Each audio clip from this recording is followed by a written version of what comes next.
Bismillahirrahmanirrahim. Honorable Ambassador of Pakistan in China, Mr. Khalil Hashmi. Honorable Federal Ministers from Pakistan, Mr. Ren Hongbin, Chairman China Council for the Promotion of International Trade, Ambassador Shehbaz, and very prominent Chinese and Pakistani business entrepreneurs, government officials, ladies and gentlemen, Assalamu alaikum. It's really a great honor and a pleasure to be here before the most outstanding business houses from China and Pakistan. And this, one of the largest business conference I have attended ever since I've been visiting this great country, is a reflection of what we always term as ironclad brothers. This friendship between China and Pakistan, we have always termed higher than Himalayas and deeper than the deepest oceans and stronger than steel and iron and sweeter than honey.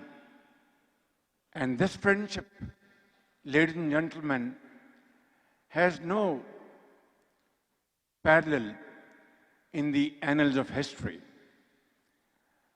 This friendship was based on honesty of purpose, on mutual respect, and the will to cooperate with each other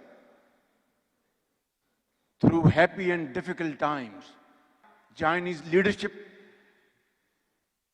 over the last 7.5 decades of our friendship and association has demonstrated beyond any ray of doubt that China is a sincere and true friend of Pakistan who has stood by Pakistan through thick and thin, difficult times, earthquakes, floods. China stood by Pakistan like no other nation. And I say this with deepest conviction from the core of my heart. Ladies and gentlemen, I will fast forward. After our elder generations established this glorious coordination between the two great countries, in 2015, China and Pakistan signed CPEC agreement. Our great leader, my dear brother, very dear brother, President Xi Jinping, was very kind and gracious to visit Pakistan in April 2015 and signed CPEC agreement with my elder brother, Prime Minister Mohammad Nawaz Sharif. And as a result, $33 billion investment was made by Chinese companies in Pakistan.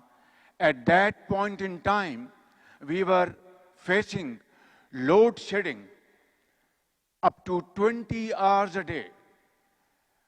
Our industry had come to a halt, and within no time, by 2018, Pakistan became self-sufficient in its energy needs, all because of CPEC, all because of President Xi Jinping's visionary and dynamic leadership and support to Pakistan, that we were free of load shedding.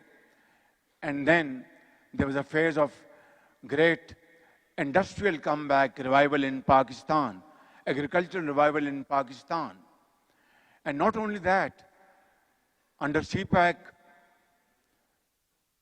great infrastructure project was also undertaken. Road network, Orange Line in Lahore, and dams, and many other projects. And this turned Pakistan's economy like never before. And then, ladies and gentlemen, there was a pause. I'm not going to go into detail. There was a pause and things slowed down.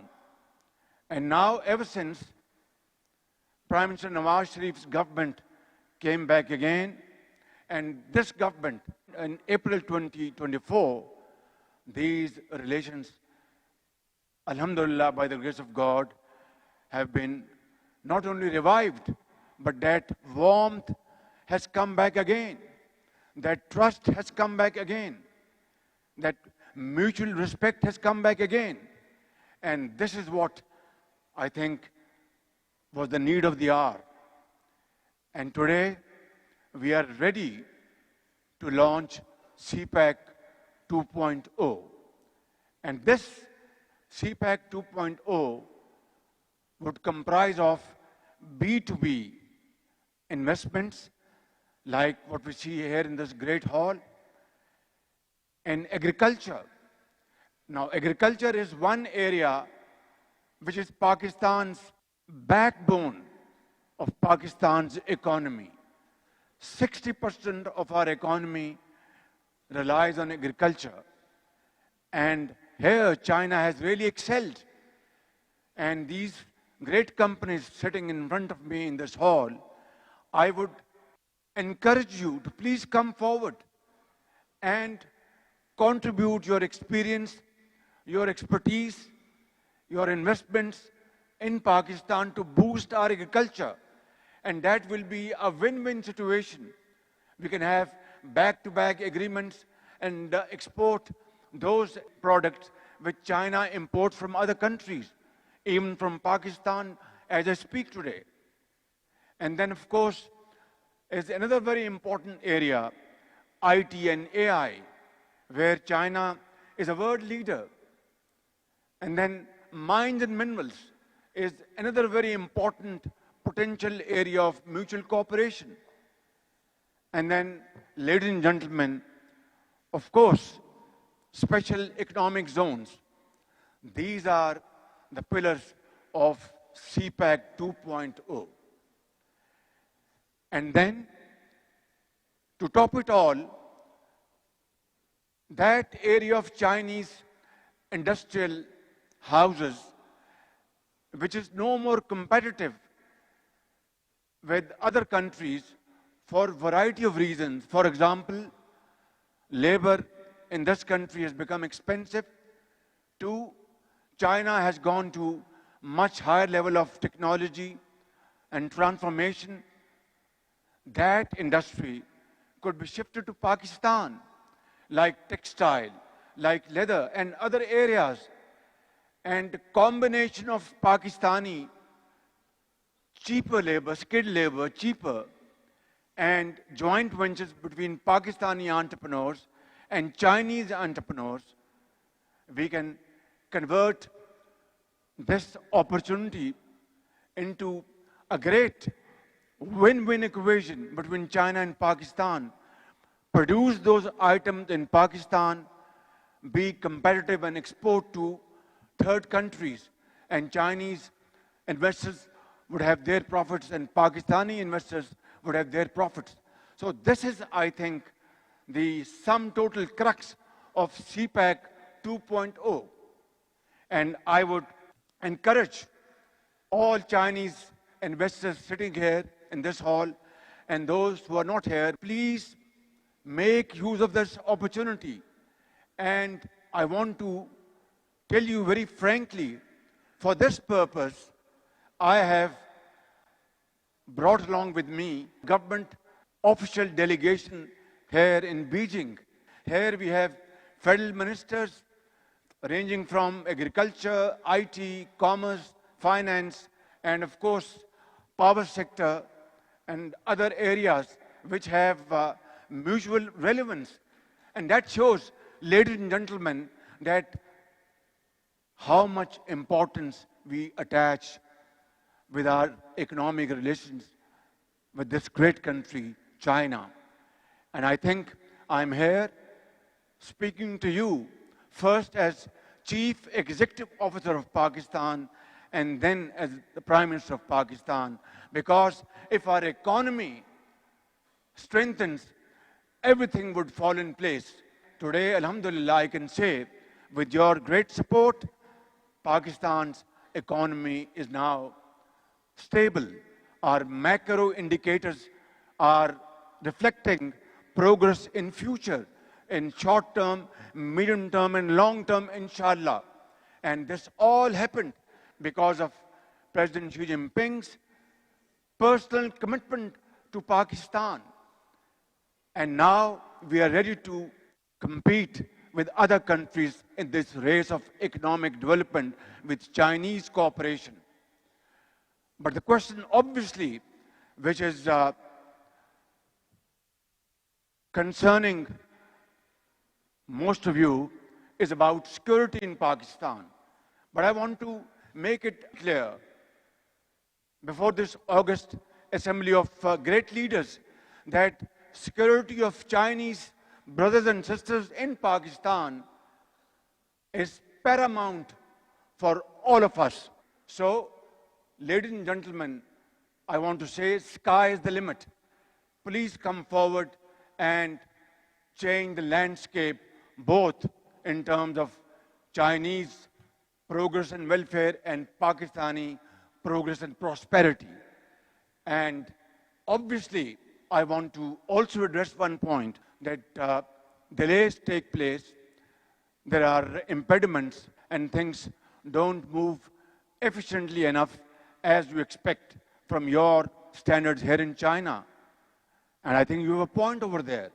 Let me assure you, my very dear Chinese brothers and sisters, along with Pakistani entrepreneurs, that we will not tolerate even a second's delay in taking decisions to facilitate you to invest in Pakistan. Owner of Challenge Group, the gentleman sitting in front of me, 3 weeks ago, he was in Islamabad. And he said, Prime Minister, we have been facing some problems and it has taken months and the issue hasn't been resolved.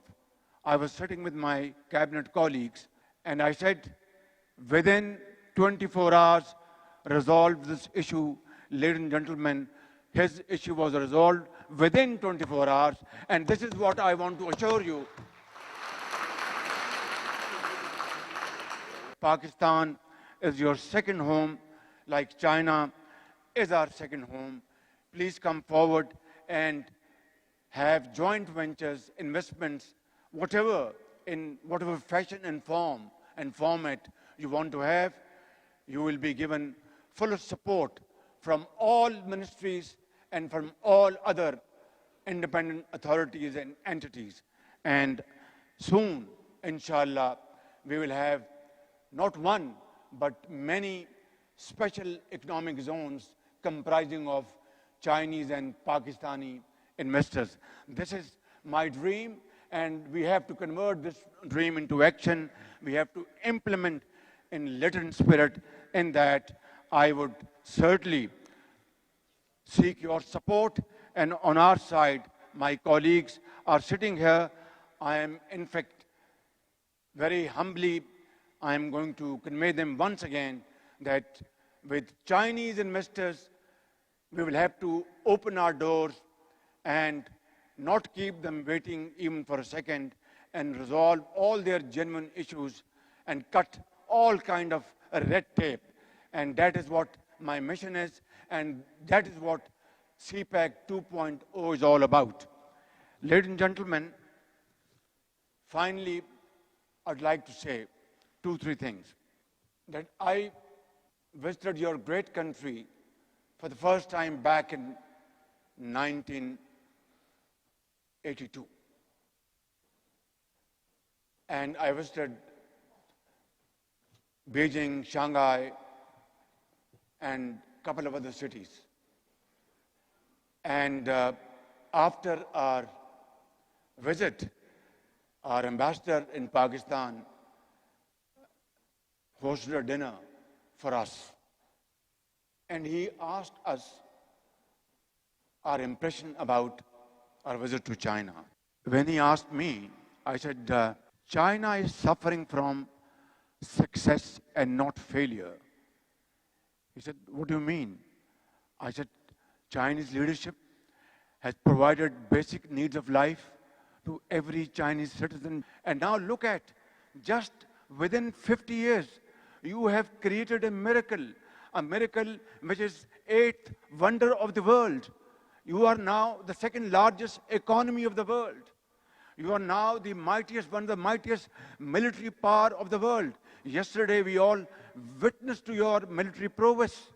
And I was not only deeply impressed, but I was most happy guest sitting over there that our brother China is now militarily also a part to be reckoned with.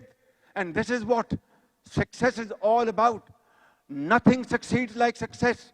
It's all about hard work, sacrifice, untiring efforts, blood and sweat. There is no other way to get. So my Chinese friends, I want to borrow this model from you and replicate in Pakistan.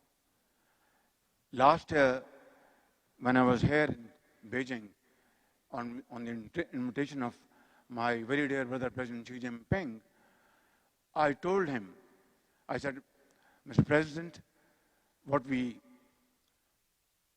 see around here in China, it's absolutely fantastic and a phenomenal progress in such a short period of time. And I said, not only you are a very dynamic leader, visionary leader, who has transformed Chinese society, but you have gone beyond that. You have shared Chinese prosperity and progress with nations around the globe. Not only you have lifted about 700 million people out of poverty in China and given them productive jobs, but you have offered jobs to millions around the globe who are jobless. You have changed the destiny of nations. You have transformed countries and taken them out of poverty towards prosperity and happiness. And this is what is called shared destiny. This is what is called multilateralism. And I think President Xi Jinping stands outstanding in this particular arena.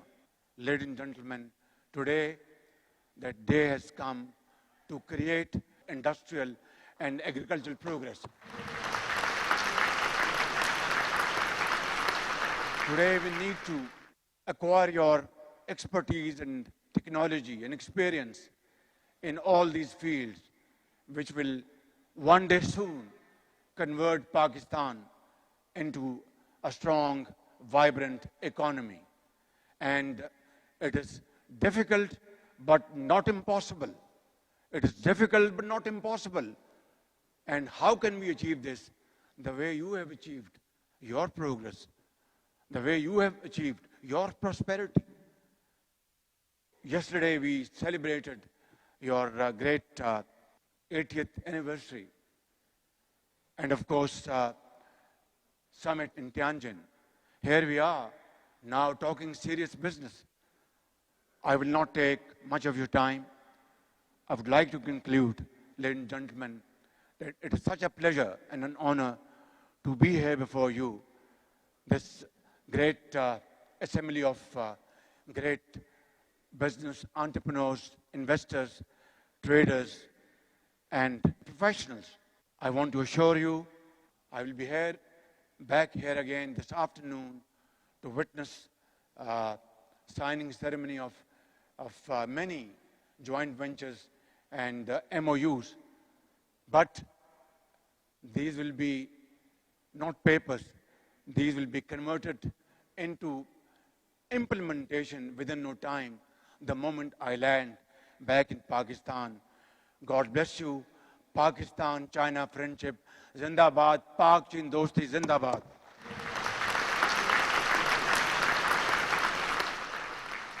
Prime Minister, Deputy Prime Minister and Foreign Minister of Pakistan, members of the Cabinet, Excellencies, senior officials, Pakistani and Chinese business persons, I welcome you all to the concluding session of today's conference.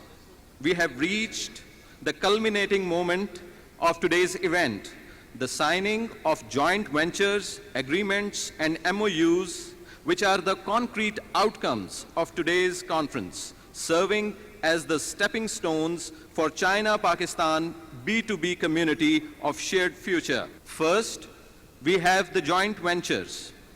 Then, we will have the MOUs. The total value of joint ventures which we have concluded today comes to $4.2 billion. The total number of these MOUs is 21. I welcome high-tech technological concern, Weiche Lowell Intelligent Agricultural Technology Company, IMGC, Zhonghui Agricultural Development, Barak Tractors, Shinju Kun Chongqing Industry and Trade Company, and Asia Park Investments Limited, China Resources Boya Biopharmaceutical Company.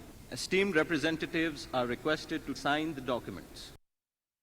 Ladies and gentlemen, this cohort belongs to agriculture and medical and health sectors. The next group, Shah Company Medical Private Limited and Hygia Medical Technology Company Limited, Shah Company Medical Private Limited, Newsoft Medical Systems Company Limited, and finally, Shah Company Medical Private Limited has partnered with Biocos Medical Group.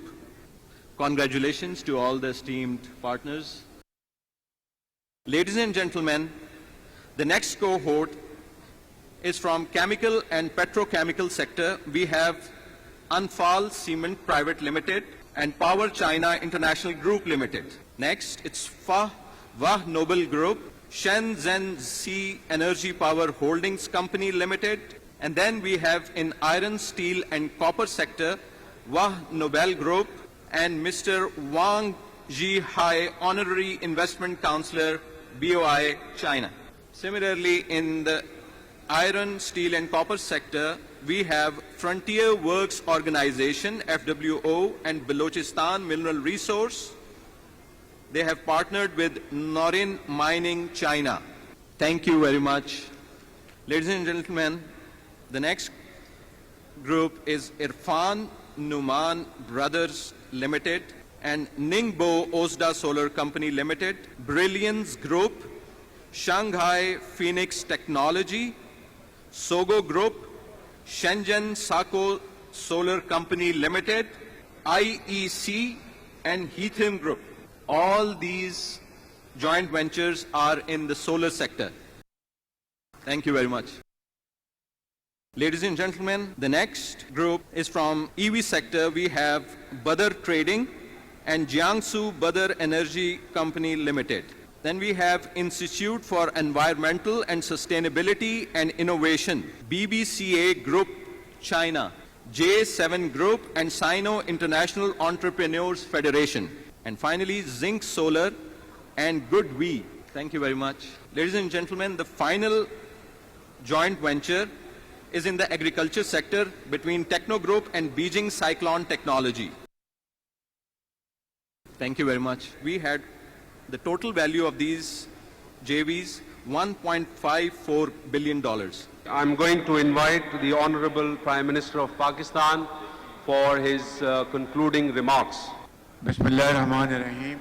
Honorable Federal Ministers, advisors, government officials, and our great Chinese business friends, Pakistani business delegation, ladies and gentlemen, Assalamu alaikum and a very good evening.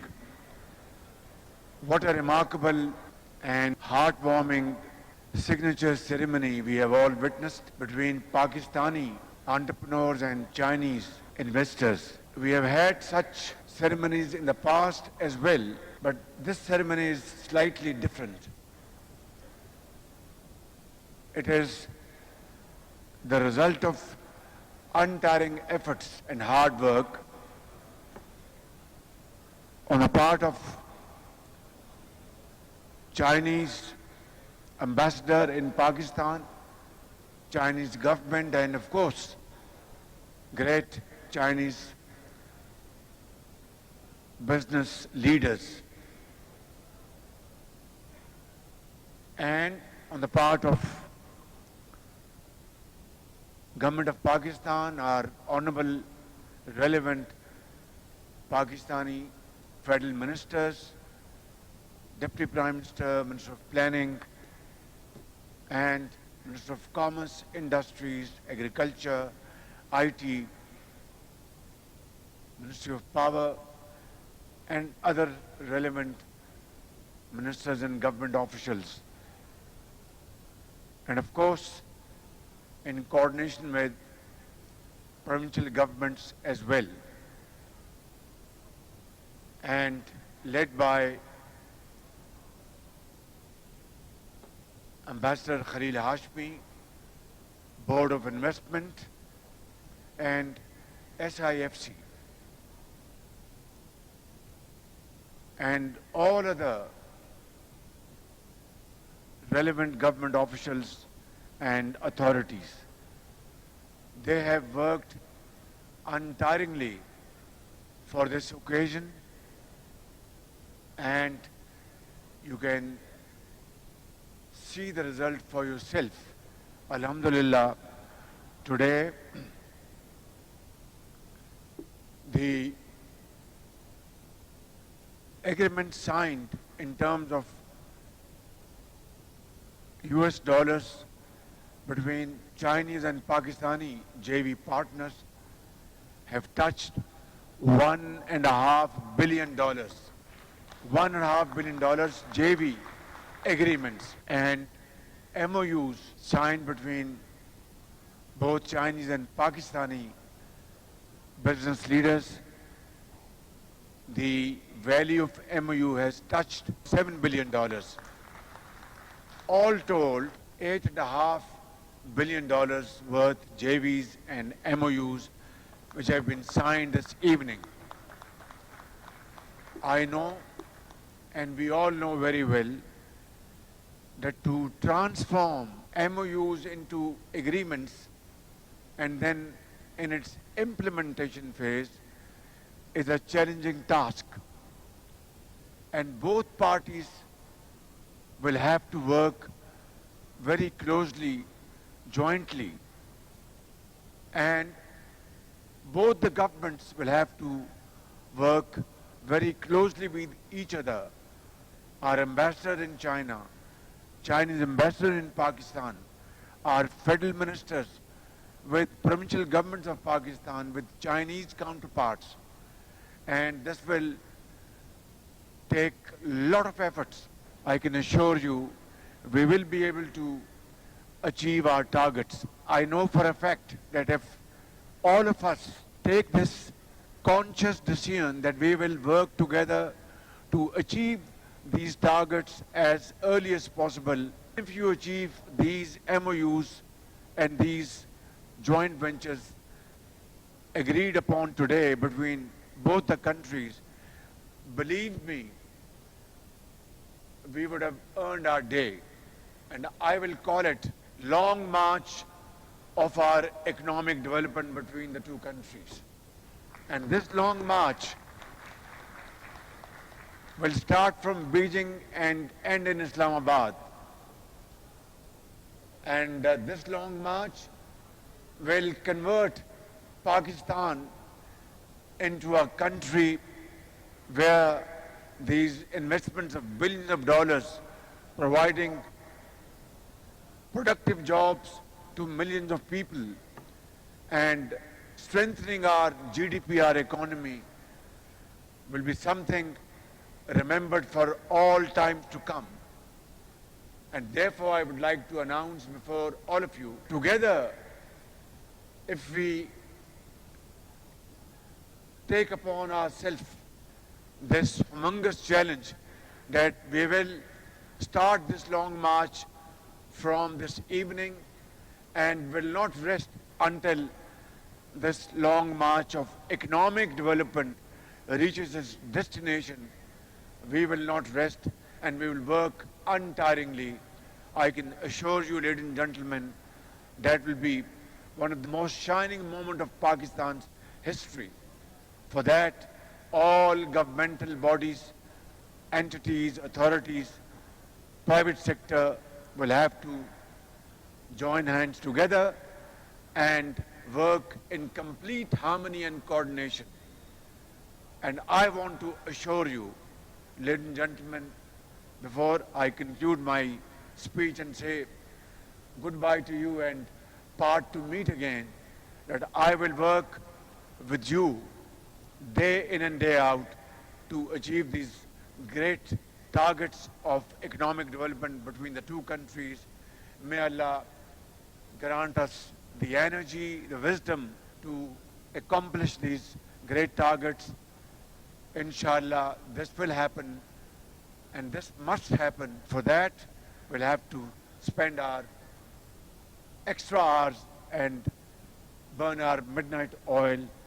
Pakistan and China will achieve a model which will be a role model for other countries to emulate and replicate. Long live Pakistan-China friendship. Pak Chin Dosti Zindabad. Thank you very much.